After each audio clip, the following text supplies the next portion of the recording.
الحقيقة المرة وحقيقة قراريت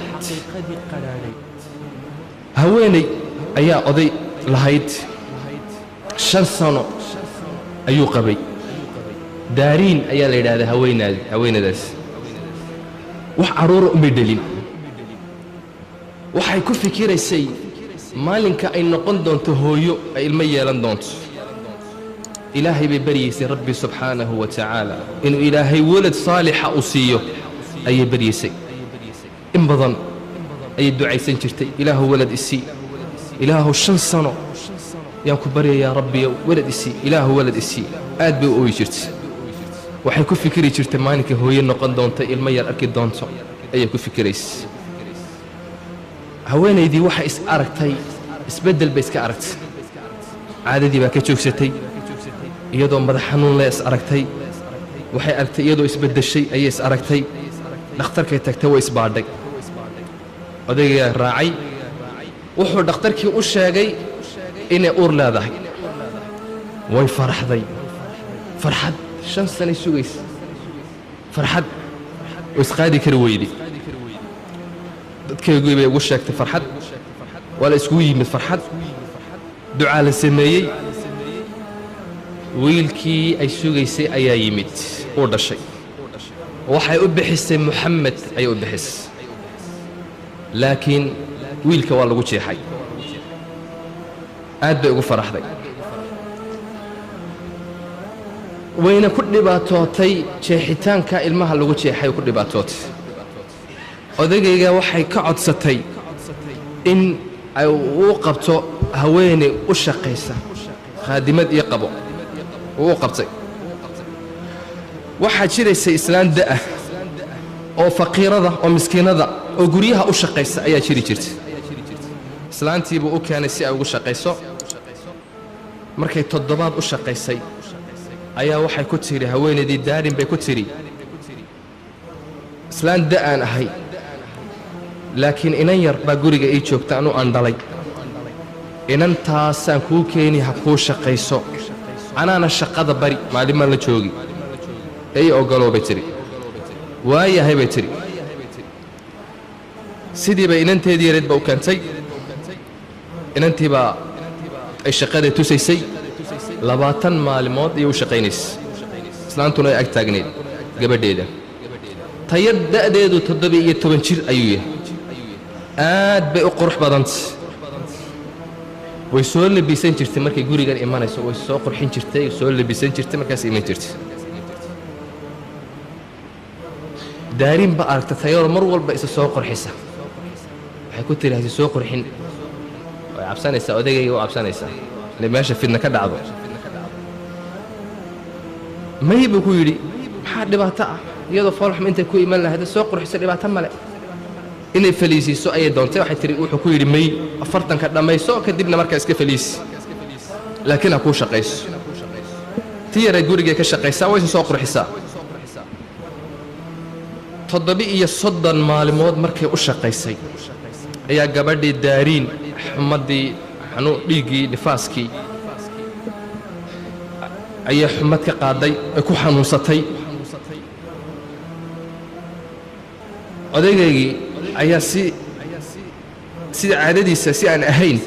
ayuu subaxdii markuu soo baxo uu iman jiray oo wareeysan jiray sideed xalay ahayd wadigii xanuunsanayay maxaa subaxu iska soo kacay baabku mu ka baxay way shakiday maxaa dhacay bay tiri talo muxuu ii soo mari waayay oo baridin waayay way shakiday gabadhii shaqeeda ahayd ba u dhawaaqday gabadhii ayaa maqli weyday aad bay xanuunsanaysaa way soo kacday iyada raadinays aqalkii bay dhaxmar martay way ka weyday qolkii ay seexanaysay ay ka raadisay way ka weyday guriga xaqii mandaradda hayba u kacday waxay aragtay qolkii odagaygu seexanayay iyadoo ay wala seexan jireen oo dharkii hurdada xiran tahay oo hurdo lugta du saartay albaabka furtay waaba gabadhii oo naa waa maxay bay tiri waxaad samaysay way ku qayliday ma waxaad seexanaysaa guriga odagaygaad seexanaysaa oo dharkaygii baad xidhanaysaa dharkii hurdada miyaad xidhan waxay ku tidhi hadalkaaga u fiirso ha igu dembaabi gurigan anigaale ma ogid uu i guursaday odaygu in 7 laga joogaba caruusad baan ahay arrintiiba meesha khilaaf baa ka yimid waa la isku qabtay meesha feerfeer bay bilaabeen dumarkii iyo xagash dhulkaa la isku ladgay meeshii dagaal xoog laa ka dhacay kadibna ilmihii yaraa bay soo qaadatay axmed bise maxamed buu ahaa maxamed way la soo dhaadhacday hoostay la joogtaa odaygaygii baa yimid isagoo lalaya aaway buu yidhi waxay tidhi kor bay joogtaa wuu dhawaaqay ummu maxamed xaggee joogtaa albaabkiiba furay waaba iyada oo mayda oo caloosha u jiifta oo dhiiga ka soo dareeray meel socda wuu dhawaaqay khaadimaddii baa soo oroday meeshii bay timid waxay tidhi maxaa dhacay subxaana allah iyadoo fiican ayaan ka imid hab kori maan ku odhi meesha ma kori karaysid laakiin way kortay xaggii buu dhawaaq ku dhuftay akhiiran waxay socotaba qisadii dadkii jaarkaa yimid dhakhtarkaa loola orday dhakhtarkii wuxuu sheegay inay dhimatay albaabka fardada albaabka ayaa meeshii laga jeexay ka gashay nabarkuna wuu furmay sidaasay ku dhimatay ninkii dhakhtarka ahaabaa waxa uu yidhi miyuuna qofin la joogin markaas may buu yidhi wiilkayga yarmaa la joogay maxamed waa qadar ilaahay baa la yidhi saasaa lagu aas 3 maalmood kadib markii la aasay ayuu reerkoogii ayuu u dhawaaqay gabadha xaaskiisan dhintay uu ogeysiiyey gabadhiina way dhimatay ee kaalaya aabbaheed hore u dhintay ahayd hooyadeed iyo walaalkeed baa yimid waxay ku soo tashadeen inay wiilka yarna ay qaataan maxamed ay korsadaan iyagu u soo dhoweeyey inantii shaaqiyadda ahayd oo meesha taagan magaceegana jamaalaad baa la yidhaahdaa oo meesha joogta ayay aragtay islaamtu waxay ku tidhi odaygay ku tidhi gabadhani waa ayo abu maxamedow waa ayo gabadhani waxa uu ku yidhi innahaa zawjatii waa haweenaydaydii daarin iyadoo oo nool baan guursaday gabadhan ma sidaasaa bay tidhi haa way shakideen markaa waxay tidhi gabadhaydii yaa dilay see u dhimatay waan ka shakisanaya habkaad iigu sheegtay inay u dhimatay gabadhan may joogtay haa gabadhan waan qabay laakiin lamay joogin maalinkaas qadar allah dushay fuushay albaabka jeedhay naburkaasaa ku furmay gabadhii yareed bay eegtay caruusadii jadiidka ahayd waxay tidhi maxamedow i dhegayso idaa kaanat alxaqiiqatu ikhtafat can almakhluuq xaqiiqadu hadday ka qarsoonaatay makhluuqan ay ka qarsoon tahay xaqiiqadu falan takhtafii can alkhaaliq ilaaha khaaliqa ah ka qarsoonaani mayso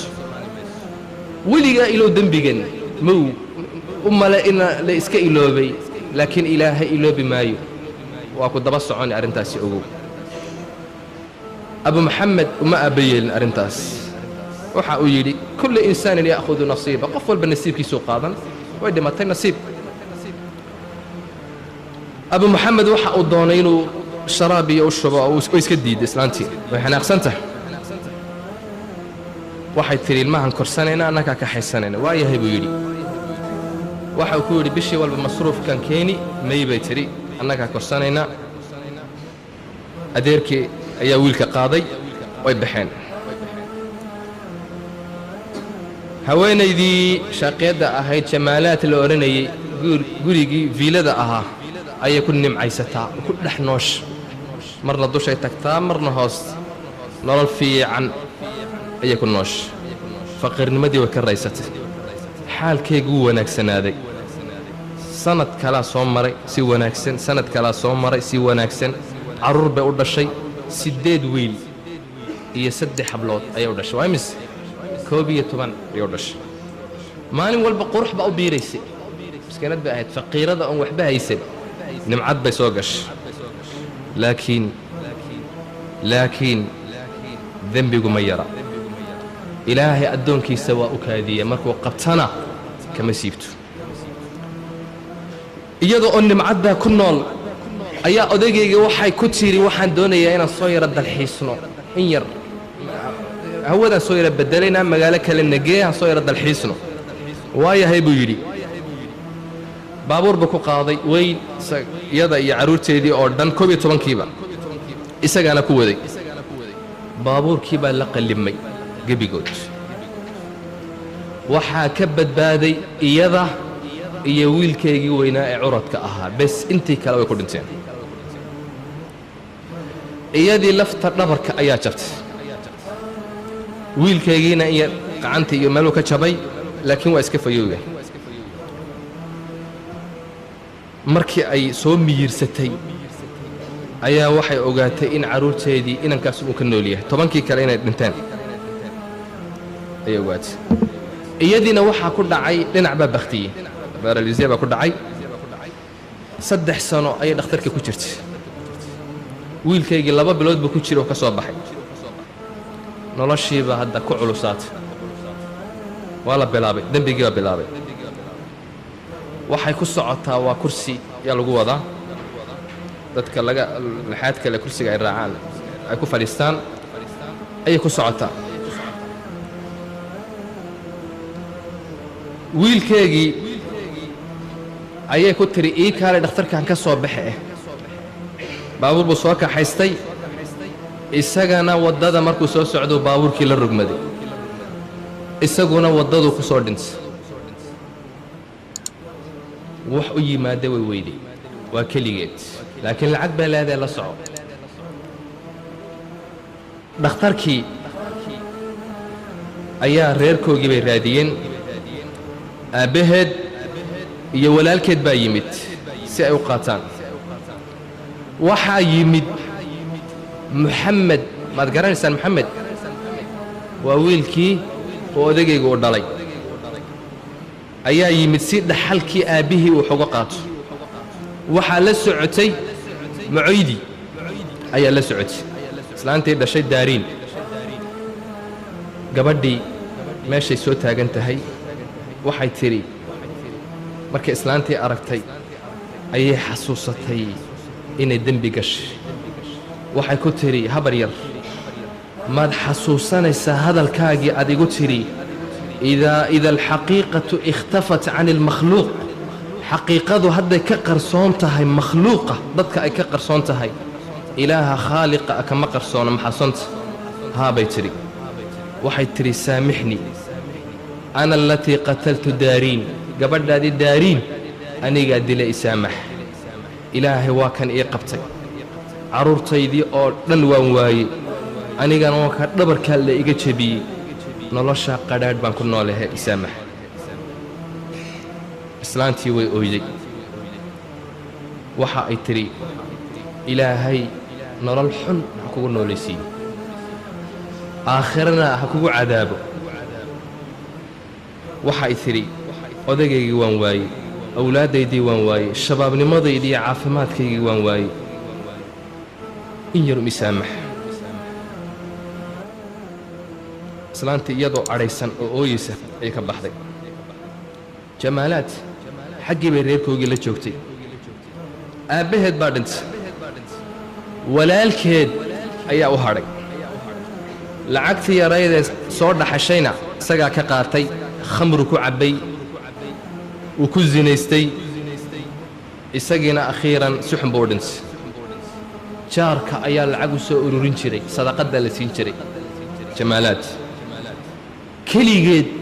ayay ku nooleed maqsin yar oo cidhiidhiya cidlay ku dhimatay waxaa lagu gartay dhimashadeedii meydkeegii ayaa meesha ku qurmay markaasay jaarkii uriyeen meydkii cadaabka aakhirana waa ka daran yahay dembigu waa sidaa ilaahay rabbi subxaanahu wa tacaala uu kuu kaadin laakiin maalinka uu ku qabto rabbi ku naxariisani maayo waad iska noolaan waxoogaa waad iska jiri laakiin maalinka ilaahay rabbi subxaanahu wa tacaala uu ku qabto ka fakan kari maysid waa xaqiiqo waa qisad dhaba ma